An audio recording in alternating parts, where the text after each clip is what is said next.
Kita akan memikirkan apabila kawasan Mersing bersama dengan kerajaan perpaduan madani. Mersing ni pembangkang, minta bukan main banyak lagi. Semalam pembangkang-pembangkang ni tak menyokong pun bajet belanjawan. Tapi minta pergi jela.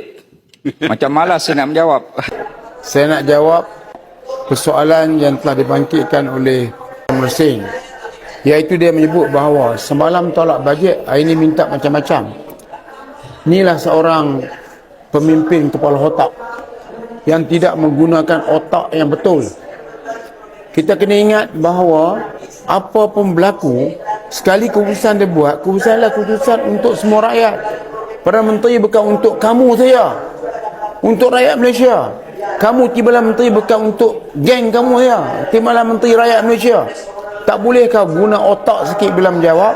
Kalau sekiranya Mersing masuk sebelah perpaduan akan dipertimbangkan. Apakah bentuk kerajaan sekarang ni adalah bentuk gangster untuk mereka saja? Orang lain tak boleh. Pemerintahan apa ni? Iaitu bila mereka memerintah untuk mereka saja. Perdana Menteri PH. Ingat, Perdana Menteri ni Perdana Menteri rakyat Malaysia. Ambil duit daripada dapat gaji dari rakyat Malaysia. Mat Mazlan harus diajar mulutnya supaya berhati-hati, bukan berhati-hati. Memang jawapannya tak tepat dan tidak menggunakan otak yang betul. Terima kasih.